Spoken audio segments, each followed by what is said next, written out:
Hello. Hello. So this is video 148. So day 148 of 2024.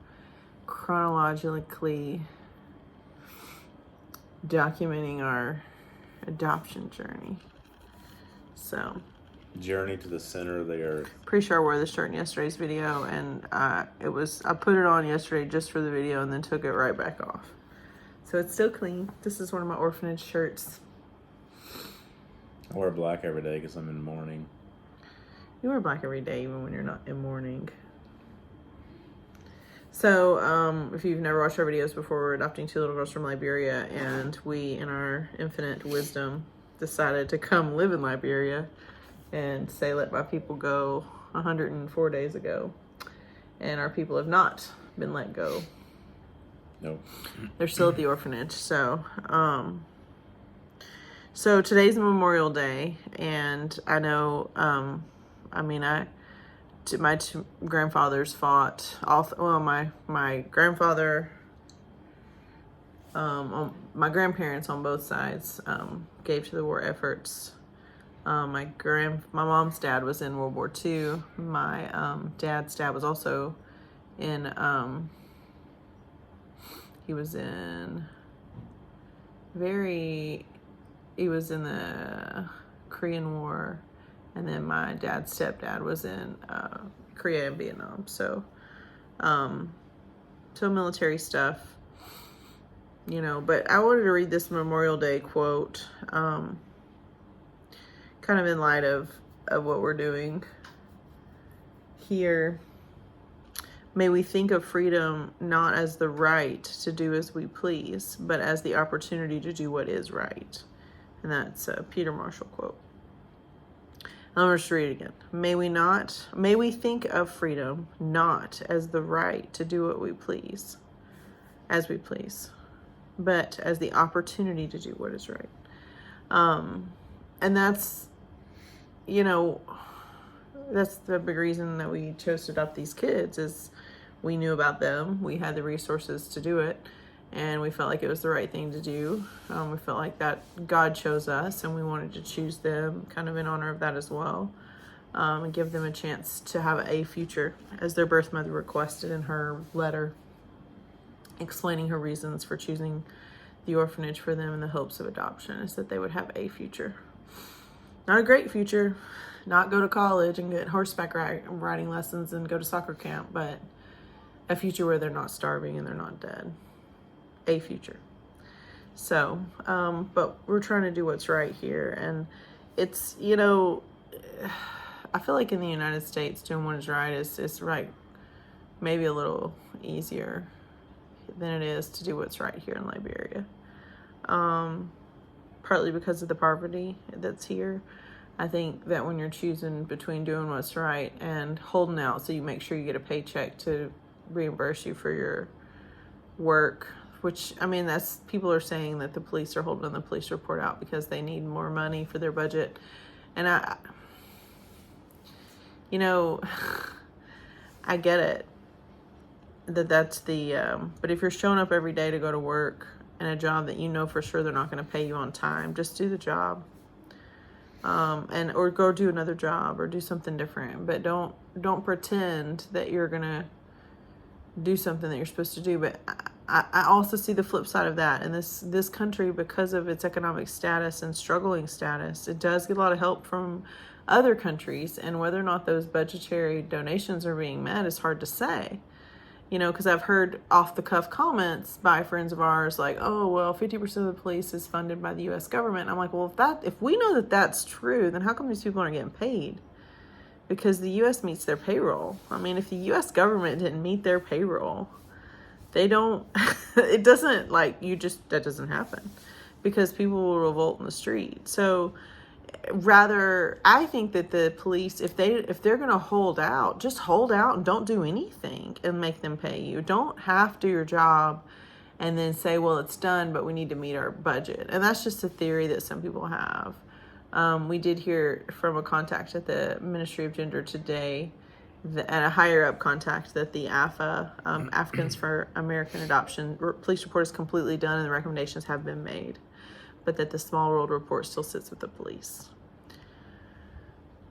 and we had gotten back and forth, and I think what happens is that she's got so many people that are reaching out to her regarding adoptions, she sometimes forgets which agency we're with. We're we're with the agency that didn't do anything wrong, so it's almost like because we didn't do anything wrong. And the AFA, I'm not trying to say they've done a lot wrong. I think the things that they were cited on in the investigation, that the reason for the investigation seemed a little bit bogus to me, but the outcome was that they had to upgrade their facility and get some better separation of different age groups and the staff had to be educated on some things, I think and that's all I really know. I don't think anything terrible was happening. If it was, I have not been told. I know that maybe some people had to find a new job that maybe had worked for AFA. Maybe they weren't meeting expectations, so maybe they've gotten some new staff. And that happens from time to time. That happens in every agency where you have to let people go and get new people. But we've heard that the AFA investigation is complete and that they had to get a new facility. And we did actually help them fundraise for that as well, just because we're here. So we threw in on that some and tried to advocate for them as well. And I think that went well. We have friends that we've met during this adoption community that have children there, or have children that just left there, or have children that are waiting to come home there. There's a huge victory of a lawsuit with one of those adoptions with the U.S. government, so that's good, which isn't quite as public yet, but it will be soon. So I'm going to grab my crochet people. You can talk about your chat. Well, you were quoting Edmund Burke today too, right? I was. So we went to the home today, and my oldest Liberian daughter was sitting with me, and she just looks like she's over it. I mean, you can tell she's just disgusted with it. And, we don't chat a lot because she's not very chatty with me yet. But I was just reading through the texts of all the people that I've reached out to today to try to get an update. And I just read the whole text with her, one of the people at the Ministry of Gender that I've been communicating with, just trying to explain. And I think a lot of it she understood that, we're doing everything within our power to make this end so you can come with us. Yeah. And it's just frustrating, but you can tell too, the kids have gotten used to us, but they also, since the Bruce family had to leave, they ran out of resources to stay here, and there was nothing more that they could do here. And we were not leaving yet, so we're still not leaving. So they went home to Michigan to prepare their house. They're actually missionaries in Indonesia, so they were coming from Indonesia anyway. So they had a lot they needed to take care of in the U.S. Outside of their adoption requirements. So, but they're miserable already. They already want to come back. They're miserable. But I think there's a heaviness at the orphanage because of that, because their kids are there and their kids, they're doing okay. They understand. They're not mad at them.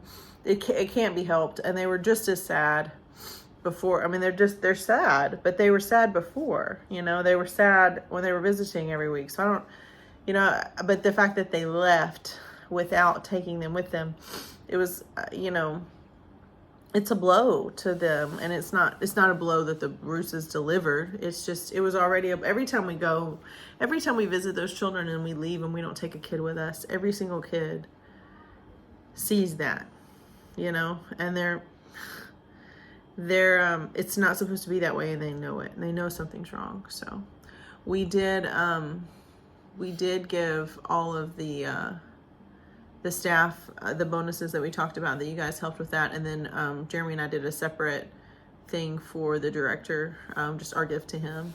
We just did a separate gift for him, to just kind of like, I don't know what his salary is. He was able to tell me what his staff salary is, but I don't know what he makes or doesn't make. But we gave him just a gift too. And today we gave it to him last week, I guess, last Monday.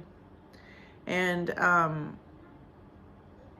it didn't, and it was just kind of a separate thing that I'd already done like a week or two ago. I just hadn't seen him, so when Jeremy saw him, he gave it to him. It was a nice card and everything. And then we get to the orphanage today, and they're painting the outer wall blue, and they're touching up all the paint on the inside, which needed to be done because some of the paint chips, you know, I'm dying to test that paint for lead, like the old paint. But they're painting over it with new paint that does not have lead in it for sure. So, so that's good. But we've been wanting to see that, and it needed to be painted. But the wall that we painted, that you guys helped us with the fundraising, that had to be done. That exterior fence wall, basically, it's like a compound. If you don't keep that painted and keep the outside cared for, it breaks away because the base of the bricks are sand. So that's an ingredient in the bricks is sand. And so they don't last forever if you don't keep them painted. If you keep them painted and maintain them, they don't break down, then you know, the paint actually seals it so that the water stays out, so that it doesn't break down. So it gives like a plastic rubber type barrier. So, but they were painting outside of the wall, and I was like, oh, budget's looking up. And Jeremy's like, no, he probably just took that gift we gave him and did this. And like, maybe that's true, maybe that's not. We don't know for sure. We know that the budget that Small World has right now, we know that Jimbo is on vacation at Small World. We've asked him if he needs extra help fundraising, but he is on vacation, so he'll be back tomorrow and answering all of his emails. We don't, I mean, we'll find out. We know that they had to hire a new lawyer and kind of get rid of their old one, so to speak. So we know that comes with a cost to ask a lawyer, a new one, to get a new one on board. And so we assumed their budget would go to that. So when I saw him painting, I was like, oh, things are looking up budgetarily. And Jeremy's like, no, we just gave him a gift. It's probably what you, and it's, we don't know that for sure, but that is the heart of the in-country director, is to just go in and take that money and fix something that needs to be fixed, because we fixed the interior wall with fundraising money, and it cost, you know, we know what it cost, and we know what we gave him, and then we know, you know, and when the staff are still just glowing from us, from you guys helping us take up that collection to offset their pay cut that they all took. And I think it was one of those situations where it's like, you know, we're going to do our best to improve this, but this is the deal for now. You know, you can stay and we can work through it together. And, you know, that also comes with trying to figure out how to make sure everybody's fed. And keep in mind too that they have 10 more kids. I mean, usually their census is less than 30. So now they're at 35 at the moment. They're at 35 at the moment. There was 38. There's 2 teenage girls that are in high school now, so they don't sleep at the home. They're still cared for by the home, but they don't sleep there. So they're still in the budget, but they're not sleeping there. So sleeping there, there's 35 kids. So anyway, I was really excited to be like, oh, maybe things are looking up. You know, maybe there's some big fundraising grant or something came in, and now we're painting the walls and fixing all this stuff. But I think Jeremy's right. I think he just, in-country director probably just took that gift that we gave him and put it where he wanted to put it. So that's kind of a, you know, it's good that he's in charge. It is so sad to me that had he done, I mean, here's the thing, like, had he done something terrible, he would be in jail. They would have arrested him. Like, there's nothing, you know, they would have arrested him months ago if they had anything credible that he'd done wrong. But they can't find anything he's done wrong. They're actually, I mean, some of the feedback I think we've heard kind of rumor-ish. There's a status report that's floating around that has some information just to give us an idea of direction that, you know, people have seen. It's like, I think you said this at one point, it would almost be better if he had done something wrong, so at least they could say that, give the recommendation, close it, and move forward. Because they're all scared. It's like they don't want to tell the U.S. Embassy, like, sorry, you really missed it on this one. In fact, he's doing the best job of any of the other ones we've ever seen. Like, that's kind of what they're coming up with. But because they're coming up with an unexpected response or unexpected outcome, it's like we're being punished more for that. So just drag it out. Yeah. We didn't talk about our generous donation we got last night. Yes, that was great. You can talk about that. So last night we were getting ready to go to sleep, and we got an email from Adopt Together that somebody gave a pretty large amount. We want to say how much? Yeah, it's on the Adopt Together what they gave. $2,000 an anonymous donor gave to us. So thank you, whoever that person is. If you watch these videos, it's like we keep questioning, like, what should we do? Should we be here? Should we rent our house? How long should we stay? Do we stay until we're completely out of money? Like, how far do we go and where are we supposed to be? And then somebody, some generous soul gives a wonderful donation. Yeah, and the comment was never tired from doing what is right. Yeah. From the anonymous donor. And whether it's $20, $2,000, $200, or $5, like every time I see that email come across, it literally like makes me cry, changes my out, like reaffirms the fact that I believe that people are good, even though I don't see that a lot, even though their humanity itself is brutal. And we have seen the brutality of humanity in this country like you would not believe. Like, I mean, you might believe it because we've told you, but to suspend nationwide adoptions was done in a way, in a spirit of solidarity to try to get something political. It's a political move to get this finished for us, but it still locks the door for so many kids to stay out in what is left of Liberia on the streets. And there's no, so $20, $5, $2,000, we can't thank you enough, because we're living this every day, and we're not helpless people, you know. We have careers and educations, and you know, I joked with Jeremy about when we first got married, I'm like, you know, a lot of student loan debt, but I got a big shovel, you know. I got a shovel to dig myself out. And we've joked about my shovel and how, you know, we finally did get out of the student loan debt, so we're not there anymore. But like, can't use my shovel here. Can't use my big fancy education here. I can't use mine either. Apparently. I mean, even if I were to try to do that, I would need to sign like a year contract. I would need to get credentialed here, which would probably take 90 days, if not longer. There's a lot about practicing international medicine that's not just like, oh, let's go get a job. But I want to say, like, when we get those donations, like right before, we're 4 hours ahead of you guys. So right now it's 10 o'clock here. So we're 4 hours ahead of Florida, 5 hours ahead of Tennessee. And I don't know where, whenever my friend Courtney Whitney, who also has a child in the same orphanage where my daughters are, she lives in Hawaii. And I'm like, sometimes I check Honolulu's time zones and I'm like, I don't know what time it is there. Like, when can I talk to Courtney? But, she probably doesn't care. Surely she's got her phone on silent, or at least doesn't have me turned on. It's just me silenced. But it's just, we really appreciate those extra donations. And we've had some noonday purchases today, especially my Battleship games still going on, which prompted you guys to use my coupons. Appreciate that too. There's still a big noonday sale going on, and there's going to be more sales this summer. We're doing a give back to help Uganda, and July is the birthday month sale. So those of you that are noonday junkies, get ready. It's gonna be fun. But I wanted to make it more fun. I wanted to show you guys again, because some of you guys commented on the crocheting. So I got a little book, my crochet book. It's over there. Can you get my crochet book? You've already done this. I'm gonna do it again, because because I've made the unicorn now. I know I've already done it. Not everybody watches every video. Okay, we're back to the crochet. So I got this. I actually read the directions. Right now I'm working on the snail, so I'm not going to show you guys my snail yet. But I think it's just funny to look at. I didn't do this before. Oh, I kind of did this. So this is the book elephant, and this is my first project in Liberia. I've done this like maybe once or twice. This is when I was really refusing to read the directions like I was supposed to. I'm just gonna wing it. I'm just like, well, I'm kind of halfway there, you know, whatever. This is Rose. And then we went on to the iguana, which his face is crooked. Igana the iguana. Her face is crooked. Did they take her mouth off? My kids. I have to give her a new mouth. She's got scoliosis because her back's here and her face is here. They took her face apart. She's got legs, but see how she's got scoliosis because her legs don't line up with her arms. There is a picture of the iguana in here.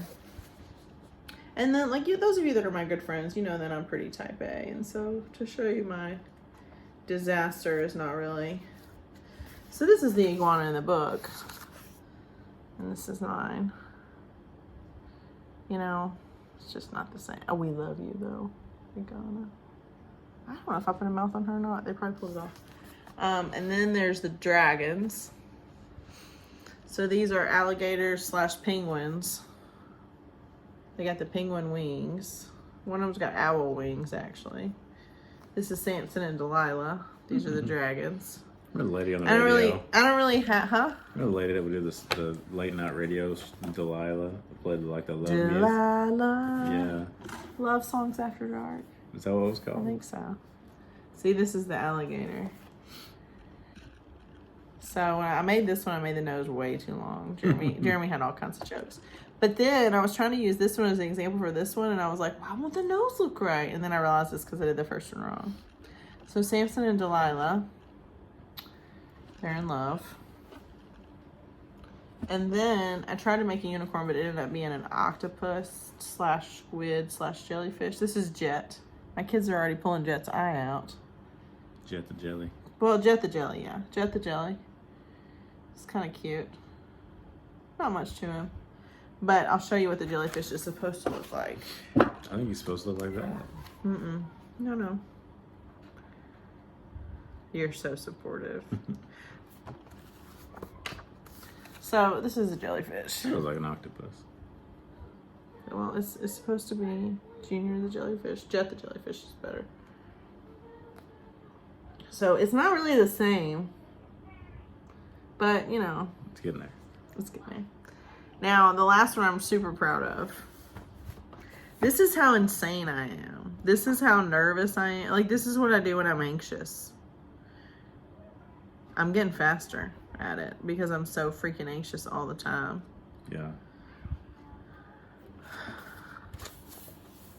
This is the unicorn. Okay. Just look close. Now, that's actually... I didn't bring, like, the plastic safety eyes. But this is actually... fairly close. If you look close, yeah. She looks cool. I ran out of yarn, so I had to change her hair. So now I'm working on a snail. This is Ophelia. My kids, man. They're gonna break her. I can already tell they've been messing with her too much. She's 2 days old. The puppy's still alive at the orphan, so she's cute. So obviously I do not have a career in toy manufacturing of this nature at all. You can do it. But like, I'll show you guys the snail soon. I'm just gonna keep showing you stuff because it's hysterical, because this is what's wrong. I don't know what else to do with myself except for fear kidney stones now. I think I'm over it. I think it's behind me. Well, I mean, the real threat, honestly, here. Looking back though, I'd rather be in labor. We talk about, like, you talk about your anxiety, like, we feel it in the morning, like, it's just like this depression. And, like, Yeah. Like, as the parents, we gotta look at our kids, our American kids, difficult to get out of bed. and be like, what is their mental state like at this juncture? Are they gonna be okay? I mean, honestly, when we get back, when we get done, it's gonna take time to recover from this trip, just because it's so stressful. Middle was telling me tonight she doesn't want to go on any trips for a long time once we get home. But they seem better today. They're better when we leave the house. Which, when we had kidney stone weekend, I couldn't get out of it. I was like, I don't know. But we're in like this studio apartment with like, they have a room behind one little door with a big hole in it. And so we're kind of all in the same room. So it's not like, I don't know. Jeremy did take him to the beach while I toiled on. But just back to that Memorial Day quote, you know, may we think of freedom not as the right to do as we please, but as the opportunity to do what is right. And like, as Americans and as Americans living in a developing country that also has the same freedoms we have in America, but it's a stark difference what those freedoms look like when you don't have the laws to protect those freedoms and consequences when those rights are violated. So they don't have child labor laws here either, which is, they're hopeful to pass soon, they said. I've talked to some people about that, but we do. I want to acknowledge and honor the soldiers that died to protect our freedoms, and we appreciate that, and I'm trying to honor that by saving these kids' lives because I can, because I'm an American with these rights. And I do speak from a place of privilege, but I'm trying to use my powers for good. And I never, ever, ever thought that, I mean, we chose Liberia as this program. This is the smoothest international program we've ever heard of. And it's been smooth for 5 years before now.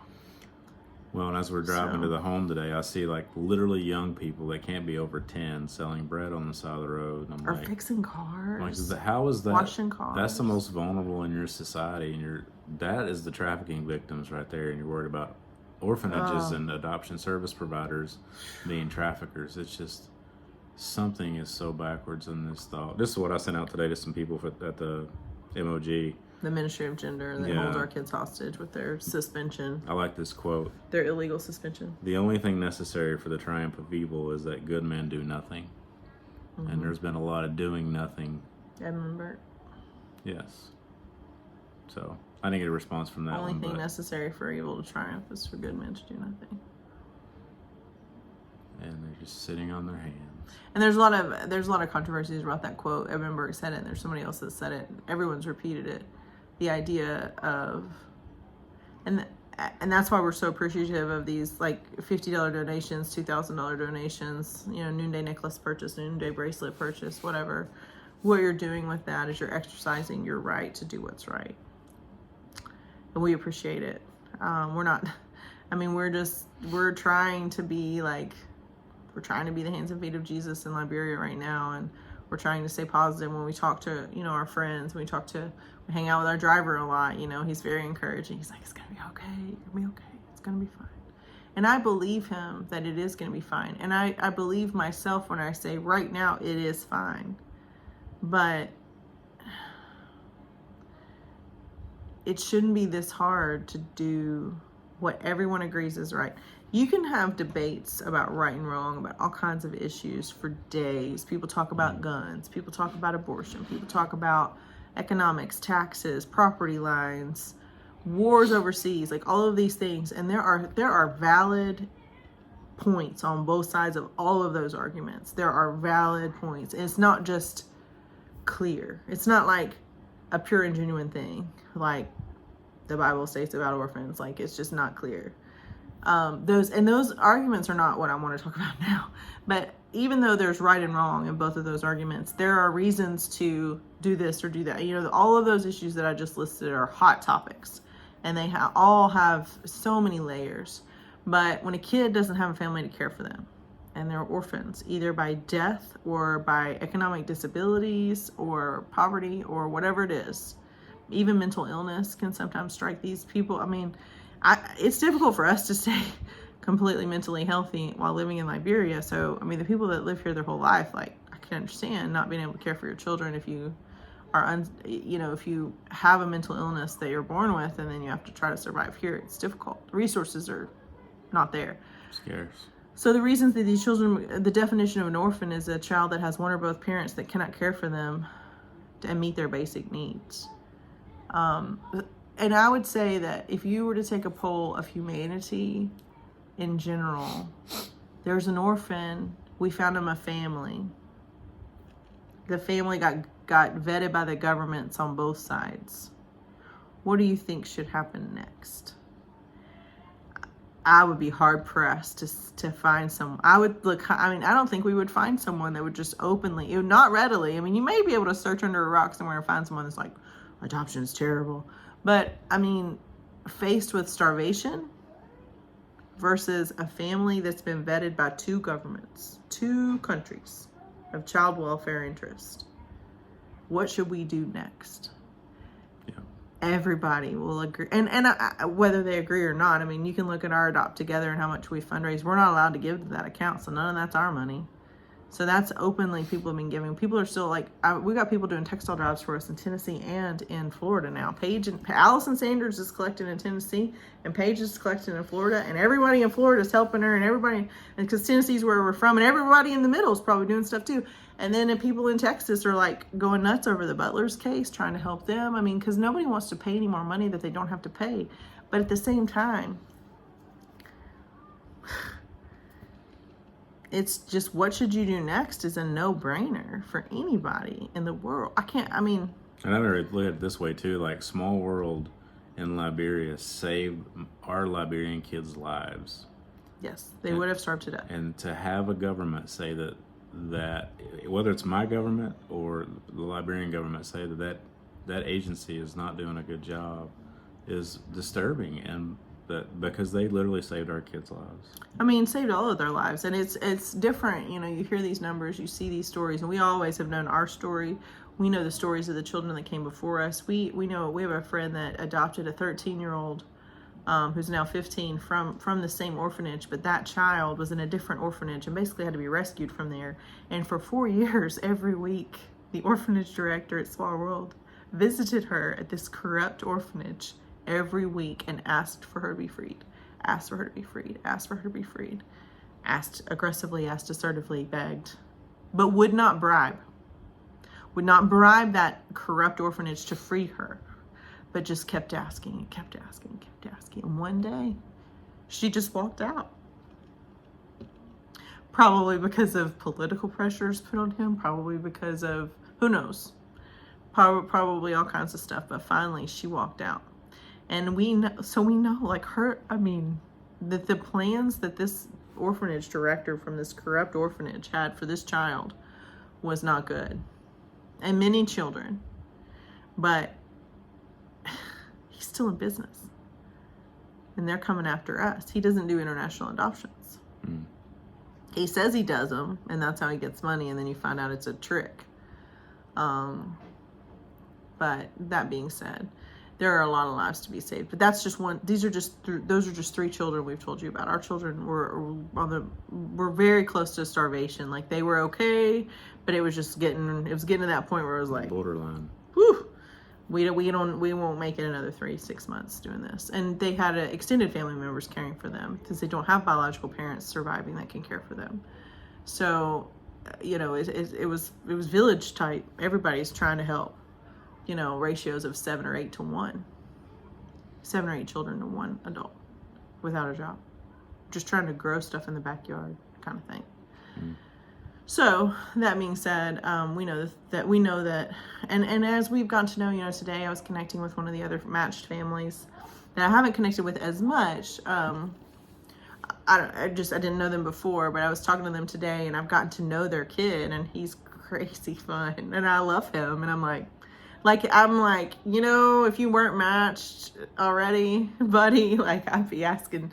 There's, and you've heard me say that about lots of kids. There's several kids there, not every single one, of course, but there's several that are like, he reminds me of our foster son that we had for a year. He reminds me of him, but he's older, of course. They're actually very similar in age, but he's just hysterical, and he's so full of life. And I was talking to his family that he's matched with tonight, and just telling him like, I've gotten to know him. This is what he likes. This is, you know, what he does. And when I learn more about them, I'm like, this is just the perfect match, you know? Mm-hmm. It's a perfect match. You see, like, the Bruce family with their children they're matched with. It's a perfect match, you know? They're gonna do great. I see, like, when, you know, their oldest Liberian daughter, she's so passionate about what's right and taking care of these kids, and she's just social justice is just deeper in her than it is anyone else. And I look at Sam, her adoptive dad, and I'm like, it's a good fit, you know? This is just it. Yes. And then I look at their younger one, and she's a little more on the quiet side, and she's the athletic type, and she's a thinker, and she connects, but she's, you know, she's a little more reserved, a little more low key. And like, that's exactly how her mom is. That her adoptive mom is exactly that. And it's just, you see this and you're like, it's so much harder to see behind it's a privilege to see behind that veil of that snapshot picture of a kid not even smiling, wondering what they're thinking. To be able to connect these families is kind of a consolation prize for this process that's destroyed all of us emotionally, financially, physically. I mean, spiritually, I think it's probably been like, they haven't beat us up quite as much as foster care did, but they're getting close. I think we're at the point now where, like, my mental state where I have to, like, literally pull myself up and use my reserve energy to smile at someone. Like, it's just not natural now. It's like I have to make myself do it and say, hi, how are you? It's like, it's so hard at this point with our mental state. Like, even the poor security guard that's sitting out here tonight by our place. I went to turn the gas off, and I'm just like, I'm trying to muster up the energy to say, thank you for keeping us safe, and I hope you have a good night. Yeah. Well, and like when the owner of the hotel's coming up to you and he's looking out at the ocean coming in, he's worried it's gonna wash away his whole business. He's all. I mean, he owns this place. He's doing pretty well, but I see him standing there talking to Jeremy. Jeremy's just talking to him, and how's it going, And there's no negotiations this day. And all of a sudden, I see Samir, the owner of the Tropicana, just go like this, and I'm like. Is he about to pray over him? I don't know if that's his style. I mean, he's just like, how are you? How are you, brother? You're still standing. And so we know, like we joked about, we didn't joke about this, but there were some people that got stuck in Liberia for a long time. When you looked at them at the end of that, and we saw them on like Zoom videos and stuff, and then they know it. I don't want to hurt their feelings. They look beat down by the world. And even like the Davenports, they were here for like 3 or 4 weeks. And then they went back home, and then they were waiting on a DNA test that was completely unnecessary. But they were separated from their child. And I remember, I've met Dixon Davenport and Michelle Davenport now. But I remember seeing him on that Zoom call thinking, he looks like someone has gutted him because he's met her and had to leave her there. Yeah. And it just, that combined with the other guy that had lived, I mean, it was just like, I'm looking at these grown men that are like on a professional business meeting, just dying. He described that day going to the airport by himself because the rest of his family had to leave, and then he had to take the little girl back to the Small World Orphanage. He had to say goodbye to him. And then go to the airport by himself. I'm like, that sounds like right before Christmas too, like 2 or 3 days before Christmas. Yeah. And he got there like 3 or 4 hours early because he just got a driver to take him, and the airport was closed because they only open up for the flights. You can't get there early. Now my driver Emmanuel, he's like this until I'm in there, and he stood there at the door, and he sat in the car. He gave it a few minutes until there was because it's all glass. You can see in until Rachel's out of sight. And then even then, I bet you he slow rolled out just in case, calling Nelson, making sure we good.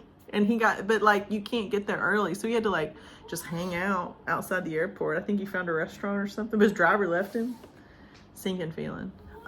Certainly not what you should put parents through if it's preventable. It was around Christmas too. December 21st. Ridiculous. So, but we get that. So I'm trying not to, I look at myself in the mirror sometimes. I'm like, ooh, throw on a little eyeliner, do a little something. Maybe brush. I've given up on brushing and straightening my hair completely. I have washed it recently. I mean, we don't sorry. She's smiling, sort of. That's your therapy. It's my therapy. But yeah, we plan on speaking to the Small World lawyer sometime this week, as he's offered to talk to us. So we plan on picking his brain a little bit and trying to get a better timeline. Yes. And there are 2 families that are waiting for U.S. immigration, and 8 families that are stuck at the 8. I'm losing count. There are 2 families stuck at immigration. There are 2 families that have signed case reports but can't get court dates. Then there are, it's 15 kids that are involved in that. The rest of us are waiting. So 8 families, 10 families total in limbo. Almost feels like it's intentional. Feels like more families than that.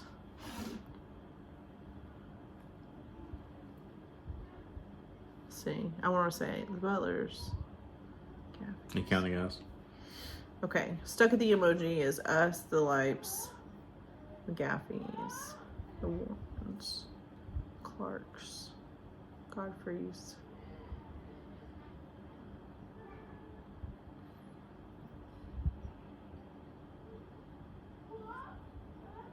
I don't know. Bruce's. You didn't say there was going to be a test. The Hadleys. And then there's 10 families involved right now. 2 of them are U.S. immigration, and Liberia can't help them. So it's a long video. Sorry, guys. We even said it was going to be short.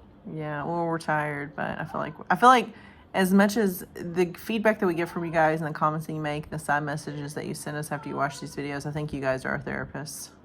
I tell you, Anna's mother-in-law is Miss Sweet Debbie. She's sending me text messages now that are so encouraging. I'm so grateful for that too. Thank you, Debbie. We need a group. I learned a lot about Debbie when Anna was helping me with my house, because Anna and I like to chat, and she was like telling me. I mean, it's just because it's just good. It's good to have that grandparent that's also a parent. That's also your friend. Those are good to have. But she was like, "Oh, I wish she was here to help us, because she would know exactly what to do with this room or that room." And I'm like, "Well, let's just get her on the phone." She's like, "No, we can't get." Let's FaceTime. She should. I think retrospectively, Anna probably wishes she would have asked for more help to come down there. But the best memory is still the snake in the pool. That Anna's kids found a snake in the pool, and had they not been there, I would have walked back inside, closed that slider, and said, "I don't know that it's there," and I would have lied if anyone had ever asked me. Or I would have called Tia to deal with it. Actually, Tia would have dealt with it, wouldn't she? I wouldn't lie. I would get Tia to help me. But Anna went after that snake like it was nothing. Nice. So thank you guys for being our therapists. Yes, thank you. And your comments, your encouragement, and I had a message today from someone that's friends with the Butler's family, just thanking me for advocating for them, and like they've got a Goliath to take down with U.S. immigration. So they're in a more difficult spot than I am, believe it or not. So maybe when everybody wins their court cases, somebody will realize there's something wrong here. Yeah. Those kids, man. Yes. They need to go home. All right. Love you. Love you too.